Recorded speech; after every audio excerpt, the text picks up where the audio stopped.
యాదగిరి గుట్ట గుడిలో కావాలనే చిన్నపీటపై కూర్చున్నా. ఇక సిగ్గు అనిపించలేదా నాయనకి?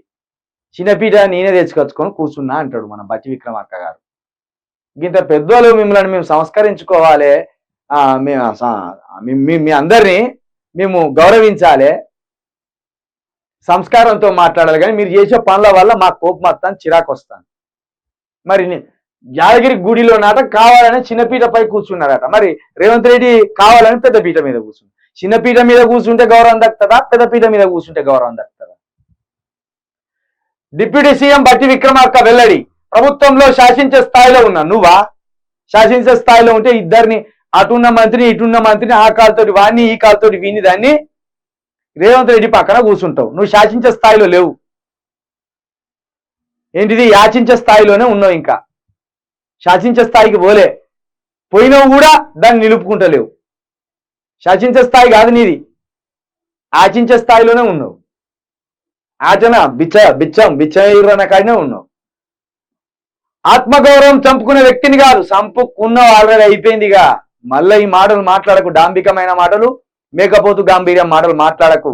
మీరు మా జాతులకు ఏం పనికిరారు. మేము చెప్తున్నాం కదా, మీరు మా జాతులకు అక్కడికి వచ్చిన అంబేద్కర్ కాదు, మీరు మా జాతులకు అక్కడికి వచ్చిన కాంశీరామ్ గారు కాదు, మీరు మా జాతులకు అక్కడికి వచ్చిన మహాత్మా జ్యోతిరావు పులే గారు కాదు, మీరు మా జాతులకు అక్కడికి వచ్చిన మా బీసీ నేత బిపి మండల్ గారు కాదు. ఆఖరికి మీరు ఒక కదరి కృష్ణతోటి సమానం కాదు, ఒక విశారదంతో సమానం కాదు, ఇక్కడ మా కంచె ఐలయ్య యాదవ్ గారితో కూడా మీరు సమానం కాదు. మీరు ముమ్మాటికి బానిసలు.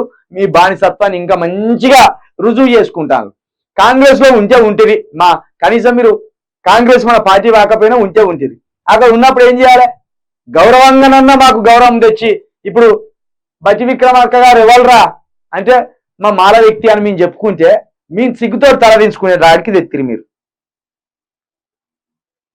దామోదర్ రాయ నరసింహ ఉన్నాడు, ఎందుకు పోలే? మరి దామోదర్ రాయ నరసింహ ఎందుకు గట్ల చిన్నపీట మీద కూర్చోలే? మరి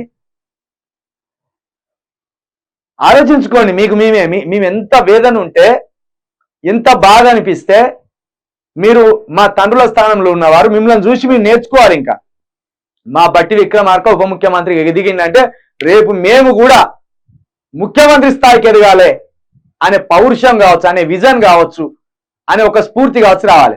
బట్టి విక్రమార్క ఏం చేసిండ్రా అంటే, ఆ రేవంత్ రెడ్డి పెద్దపీట మీద కూర్చుంటే నేను చిన్నపీట మీద కూర్చున్నారు, చిన్న మొలిగాని లెక్క అంటే ఫూ అని ఉంచుతాడు ఎవడన్న మమ్మల్ని చూసి. ఎందుకు కూర్చుని? ఎవరి కోసం కూర్చోం? మేము కూర్చోమన్నామా? ఎవరికో తల వంచే వాడిని కాదు, వంచి పడేసినాం ఆల్రెడీ. మళ్ళీ అనకు జర దండం పెడతాం అనకు. మళ్ళీగా అసలు ఈ మళ్ళా నువ్వు ఇట్లా వివరణ ఇచ్చుకోవడమే మళ్ళీ సిగ్గుచేటు, మా అందరిని మళ్ళా అవమానించినట్టే. ఆల్రెడీ మొన్న జరిగింది, నిన్న చర్చ పెట్టిండ్రు, అందరు మర్చిపోయే క్రమంలో మళ్ళా నేను తల వించేగాడిని కాదు, కట్ చేసుకొని వచ్చినా ఇక మొత్తం యుద్ధం చేస్తా. నీకు నిజంగా అంత ఆత్మగౌరవం ఉంటే తల వంచకుంటుంటే గక్కడెక్కడో వెనక నిలబడ్డావు. ఫస్ట్ గిట్లా నిక్కి చూస్తాను, అట్నుంచి అటే పోయేటోనివి. ఏముర్రా ఇంకా మమ్మల్ని మాలమాదిగలను అవమానిస్తారా మీరు? కాంగ్రెస్కి ఎప్పంచల్లో ఉన్న మేము ఒక అండగా మమ్మల్ని వెనక నూకెత్తారా? నీ కార్యక్రమం ఎంత, నువ్వెంత పీకుడు కానివని వాకౌట్ చేసి వెళ్ళిపోవాలి. అక్కడ వెనక నిలబడితివి, మళ్ళా తివి, మళ్ళా కూర్చుంటివి అక్కడ పీటల మీద. ఆయన ఏమో ఇంతెత్తి మీద కూర్చునే, నువ్వేమో బండ్రవుతులాగా ఇక్కడ కూర్చుంటివి. మళ్ళీ ఏమంటాను? చిన్నపీట మీద కూర్చున్నా, దేవుడు నాకు చిన్నపీట మీద కూర్చోమని చెప్పిండు అని మళ్ళీ ఇట్లా చెప్తా అంటే ఏం చేయాలి బట్టి విక్రమార్క గారు మిమ్మల్ని?